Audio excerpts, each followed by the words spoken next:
Hello everyone. आज हम करेंगे लेसन 5। शायद यही जीवन है। आज सुबह सुबह मेरी ननद तेजी से भागकर मेरे पास आई और आंखें मटकाते हुए चहक कर बोली, दीदी आओ, आपको कुछ दिखाती हूँ। जाने क्या दिखाना चाहती है। मैं भी असमंजस की स्थिति में उसके पीछे पीछे चल दी। असमंजस यानी कि कंफ्यूजन, जब पता ना हो। बाहर बगीचे में एक ही कतार में लगे 3-3 फुट लंबे बैंगन के पौधों में से एक पौधे की टहनियां हटाकर बोली, देखो दीदी, मैं बैंगन के पौधों के बीच की शाखा के 2 पत्ते से जुड़े एक छोटे से प्याला नुमा आकार के घोंसले और उस घोंसले में लाल रंग के छोटे छोटे 4 अंडे देखकर चकित रह गई। प्याले नुमे यानी कि प्लेट के आकार का। शायद जिंदगी में पहली बार इतने करीब से इतना नन्हा सा प्यारा सा घोंसला देखा था।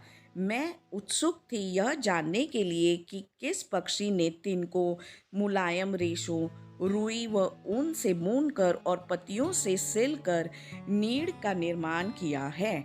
नीड़ यानी कि घोंसला या घर।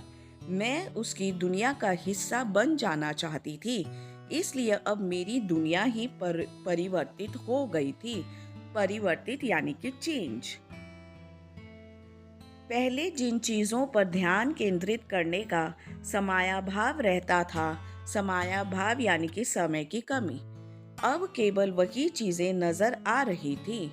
गुलाब के पौधे, विभिन्न रंगों के फूल, पत्तियाँ, लताएं, आंगन में लगे ऊंचे ऊंचे हरे भरे पेड़, कौवे, कोयल, बुलबुल, तोते, मैना तथा तितलियाँ इत्यादि। इसी बीच एक छोटी सी चंचल जैतूनी हरी चिड़िया दर्जिन, जिसके नीचे के अंग सफेद जंग जैसे रंग की शिखा, दुम में दो सुई की तरह नोकीले पर जो तन कर खड़े रहते थे, बार बार उस घोंसले में आकर बैठती और कुछ देर बाद उड़ जाती। दोपहर को बच्चों के स्कूल से लौटने पर मैंने उन्हें घोंसले, चिड़िया और अंडों के बारे में बताना उचित नहीं समझा कि कहीं वह चिड़िया की उत्कृष्ट रचना घोंसले व अंडे ना तोड़ दें। किंतु बाद में मैंने सोचा कि बच्चों को भी तो पक्षी जगत से परिचित होना चाहिए, इसलिए मैंने उन्हें पौधों की शाखाएं हटाकर घोंसले व अंडे दिखा दिए तथा उन्हें घोंसलों को हाथ न लगाने की हिदायत भी दी। बच्चे भी अब मेरी तरह प्रतीक्षा करने लगे कि अंडे में से बच्चे कब निकलेंगे। साथ ही साथ घोंसले में चिड़िया के आगमन और उड़ान पर भी वह निगरानी रखने लगे। करीब 10-11 दिन तक यह सिलसिला चलता रहा। मामूली सी अनजान चिड़िया अब हमारी परिचित बन गई। अनेक चिड़ियों को फुदकता देखकर हम अपनी चिड़िया पहचान लेते थे। 12वें दिन चिड़िया ने अंडों पर बैठकर अपने शरीर की गर्मी से अंडे से दिए थे। अब घोंसले में बहुत ही छोटे छोटे प्यारे प्यारे रुई के फाहों की तरह के 4 बच्चे थे।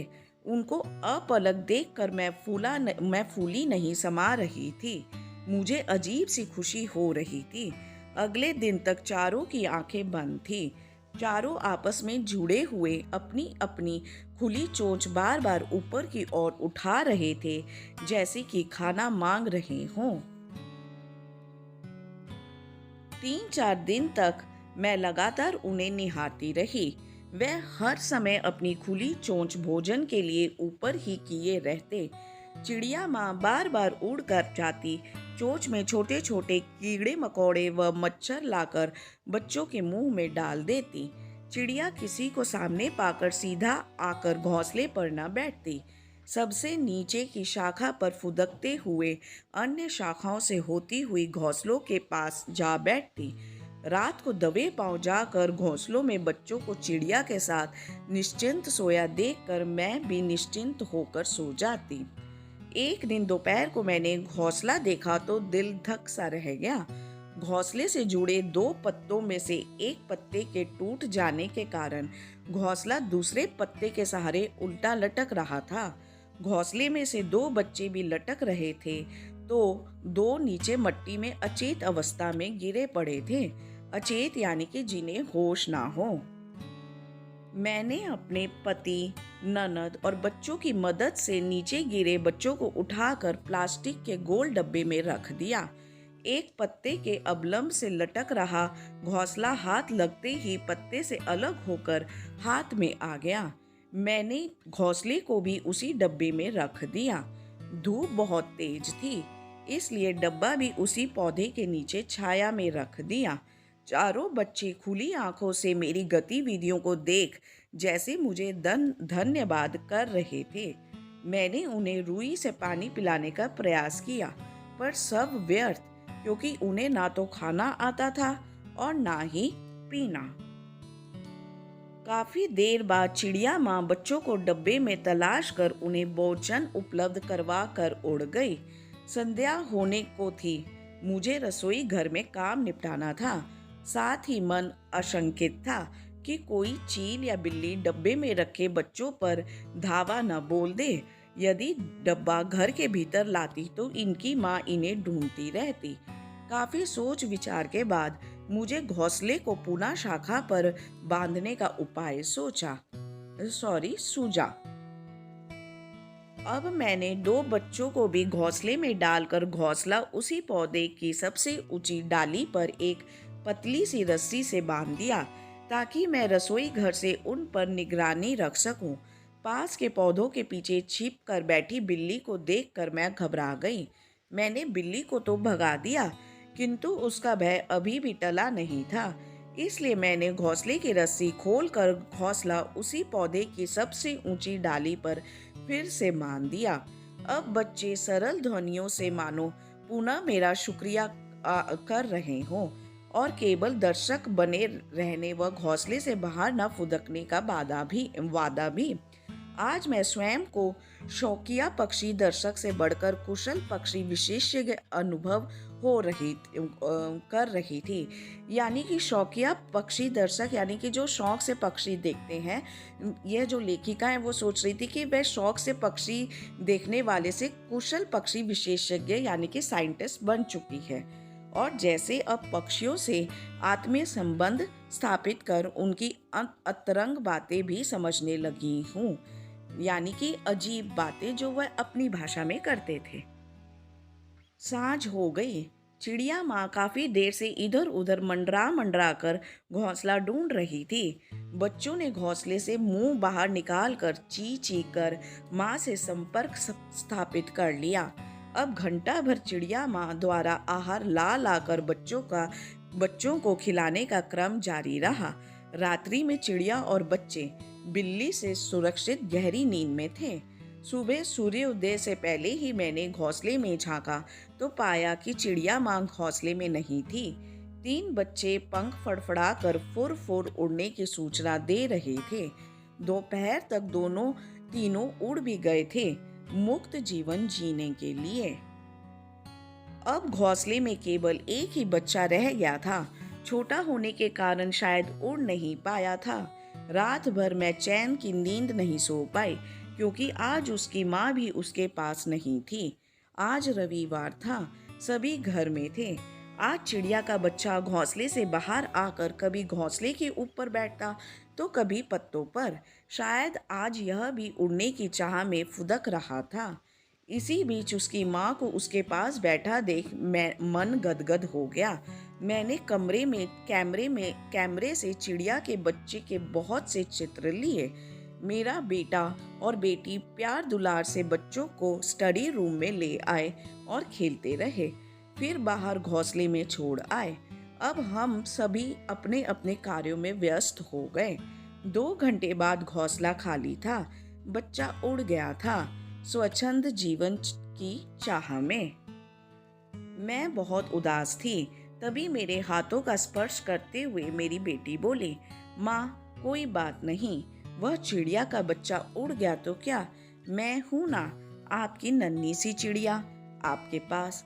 मैं उसकी ओर देख रही थी और सोच रही थी कि सचमुच यह चिड़िया ही तो है। यह भी एक दिन उस चिड़िया की तरह उड़ जाएगी, मुक्त जीवन की चाह में। जीवन की परिवर्तनशीलता को समझने का यही एक मूल मंत्र है।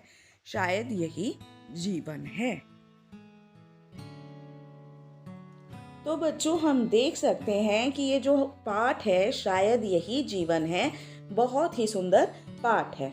इसमें लेखिका के घर के बगीचे में बैंगन के पौधे के एक शाखा पर एक चिड़िया ने घोंसला बनाकर 4 अंडे दिए हैं। अंडे लाल रंग के हैं और ये दर्जन चिड़िया के अंडे हैं।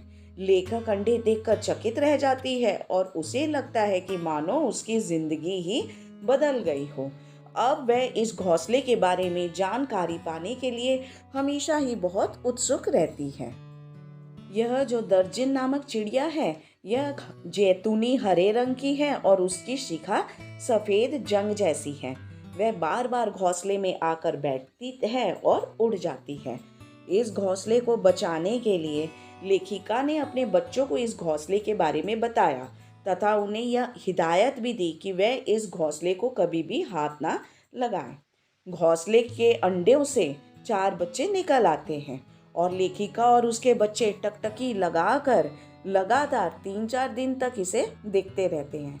चिड़िया के छोटे छोटे बच्चे हर समय अपनी चोंच भोजन के लिए ऊपर ही किए रहते हैं और उनकी जो चिड़िया माँ है बार बार उड़ उड़ के आती है, चोंच में छोटे मोटे कीड़े मकोड़े लाती है और उनके मुंह में डाल देती है। वह किसी के सामने घोंसले में सीधे नहीं जाती थी, वह इधर उधर पहले बैठ जाती थी। लेखिका चिड़िया को बच्चों के संग रात को सोता देखकर खुद भी निश्चिंत होकर सो जाती थी। एक दिन दोपहर के वक्त लेखिका ने देखा कि घोंसला टूटा हुआ लटक रहा है तथा 2 बच्चे अचेत अवस्था यानी कि बेहोशी की अवस्था में नीचे जमीन पर पड़े हुए हैं। तब लेखिका ने अपने पति तथा बच्चों की मदद से प्लास्टिक के डब्बे में चिड़िया का घोंसला तथा उसके बच्चे उसमें रखे। पहले तो इस डब्बे को उन्होंने पौधे के नीचे रखा और बाद में उसे नीचे वाली टहनी से बांध दिया, पर बिल्ली की घबराहट से इस डब्बे को उन्होंने सबसे ऊंची वाली टहनी पर बांध दिया और इस तरह लेखिका ने उन बच्चों की रक्षा की। चिड़िया माँ बच्चों को ढूंढते ढूंढते बच्चों की आवाज सुनकर उनके घोंसले तक पहुंच गई। अगले दिन दोपहर को चिड़िया के 3 बच्चे खुली आसमान में उड़ गए, जबकि चौथा बच्चा छोटा होने के कारण उड़ नहीं पाया। फिर उसके अगले दिन रविवार को वह छोटा बच्चा भी उड़ गया। इस बात से लेखिका काफी उदास हो गई और अपनी बेटी की ओर देखते हुए सोचने लगी कि मुक्त जीवन की तलाश में एक दिन यह भी चिड़िया की तरह उड़ जाएगी। यही जीवन की सच्चाई है। परिवर्तनशीलता या बदलाव में ही हमारा जीवन है। तो इन चिड़ियों के माध्यम से यहाँ पे लेखक ने हमें बहुत ही सुंदर संदेश दिया है कि हमारे जीवन में निरंतर बदलाव आता है और हमें उन बदलावों को अपनाना चाहिए और जीवन में आगे बढ़ते रहना चाहिए। अब हम करेंगे पाठ अभ्यास नंबर 1। नीचे गुरुमुखी और देवनागरी लिपि में दिए गए शब्दों को पढ़ें और हिंदी शब्दों को लिखने का अभ्यास करें।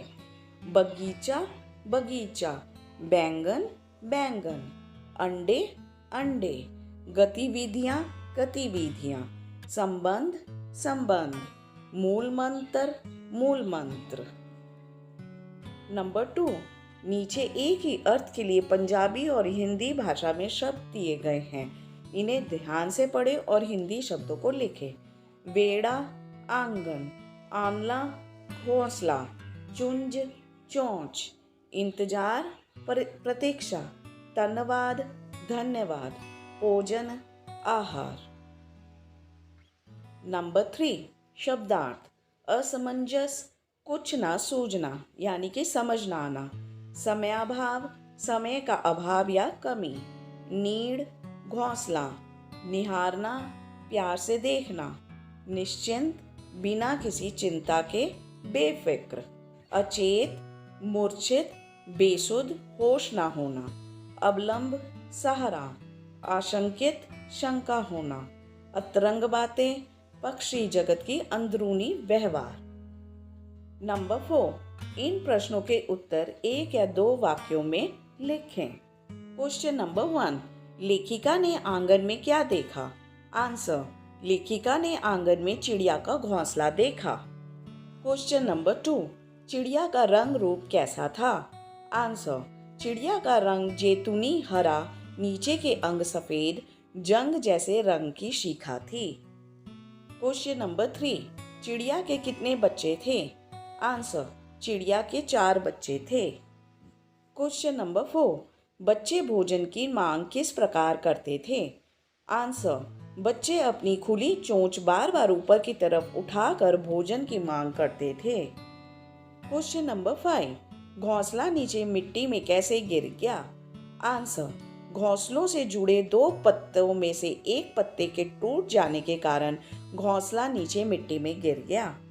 क्वेश्चन नंबर 6, लेखिका ने घोंसले को ऊपर की टहनी पर बांधने का निश्चय क्यों किया? बिल्ली के भय तथा हमले से बचाने के लिए लेखिका ने घोंसले को ऊपर की टहनी पर बांधने का निश्चय किया था। क्वेश्चन नंबर 7, बच्चे अपनी माँ से संपर्क कैसे स्थापित करते थे?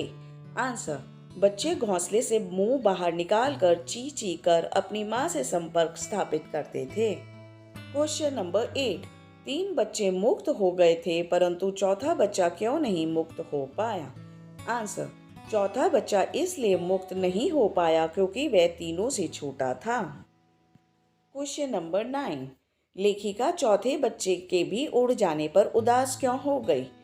आंसर, इतने दिन से चिड़िया व उसके बच्चों का ख्याल रखते रखते लेखिका और उनमें एक आत्मीय संबंध स्थापित हो गया था।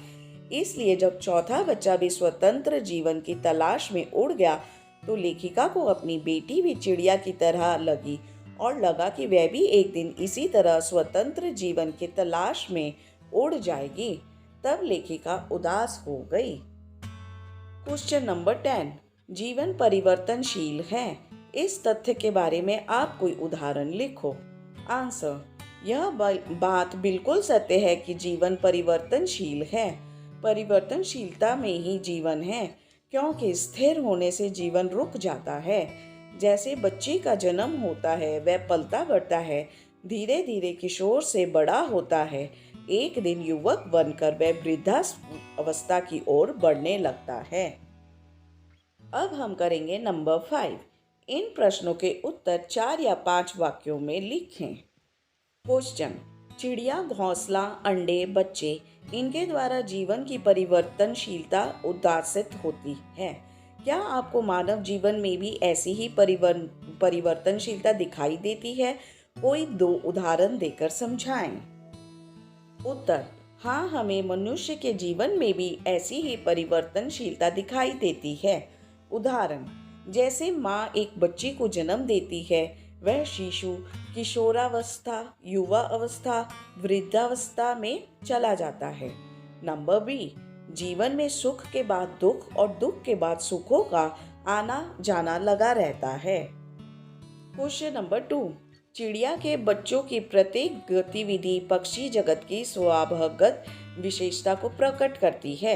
किसी एक गतिविधि को ध्यान से देखकर लिखें। जब अंडे से चिड़िया का बच्चा निकलता है तो वह असहाय होता है, उसके पंख नहीं होते, वह उड़ नहीं पाता, अपने लिए दाना नहीं चुग पाता। धीरे धीरे उसके पंख उग जाते हैं, वह उड़ना सीखता है, कई बार डगमगाता और गिरता है, फिर वह भी उड़ना सीख जाता है। तब उसे स्वयं दाना चुगना और कीड़े मकोड़े खाना भी आ जाता है। यही परिवर्तन हम चिड़िया जगत में देखते हैं। नंबर 6, दिए गए संज्ञा शब्दों के लिए सही विशेषण शब्द चुनकर लिखें। पेड़ हरे भरे, पर नोकीले, डिब्बे गोल, ननद मेरी, रस्सी पतली, चिड़िया चंचल, डाली ऊंची, फूल रंग बिरंगे। नंबर 7, विशेषण बनाएं। अनुमान, अनुमानित, परिचय, परिचित, स्थापना, स्थापित, सुरक्षा, सुरक्षित, आशंका, आशंकित, केंद्र, केंद्रित। नंबर 8, विपरीत शब्द लिखें। परिचित, अपरिचित, आगमन, गमन, दर्शक, श्रोता, मुक्त, दास, निर्माण, ध्वंस, धूप छाँव, उपलब्ध अनुपलब्ध, अचेत सचेत, बंधन मुक्त। नंबर 9, नए शब्द बनाएं। समय प्लस अभाव समय अभाव, विद्या प्लस आलय विद्यालय, कार्य प्लस आलय कार्यालय, मूल प्लस मंत्र मूल मंत्र, परिवर्तन प्लस शील परिवर्तनशील।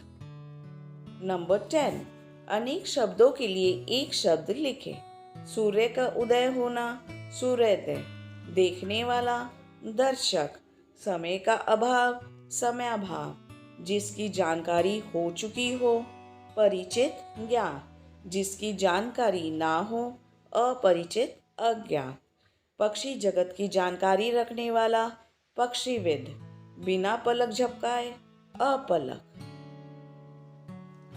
नंबर 11, इन मुहावरों के अर्थ बताकर वाक्यों में प्रयोग करें। नंबर 1, फूला नहीं समाना बहुत खुश होना। वाक्य, राम परीक्षा में प्रथम आने पर फूला नहीं समा रहा था। नंबर 2, धाबा बोलना आक्रमण करना। वाक्य, सैनिकों ने शत्रुओं पर धाबा बोल दिया। नंबर 3, मन गदगद हो जाना खुश होना। वाक्य, बच्चे को देखकर माँ का मन गदगद हो गया। नंबर 4, दिल धक से रह जाना घबराना। वाक्य, भयानक रेल दुर्घटना देखकर सबका दिल धक से रह गया। नंबर 12, निम्नलिखित में से काल की पहचान कर लिखिए। नंबर 1, दीदी आओ आपको कुछ दिखाती हूँ। वर्तमान काल, उन्हें अपलक देखकर मैं फूली नहीं समा रही थी। भूतकाल, वह भी एक दिन उस चिड़िया की तरह उड़ जाएगी। भविष्यकाल, अनेक चिड़ियों को फुदकता देखकर हम अपनी चिड़िया पहचान लेते थे। भूतकाल। तो बच्चों, ये था आपका लेसन 5 शायद यही जीवन है। बाकी के सारे लेसन्स के लिए आप हमारे चैनल को जरूर सब्सक्राइब कीजिएगा और हाँ, इस वीडियो को आप लाइक और शेयर करना मत भूलिएगा। Thank you very much everyone. Bye bye.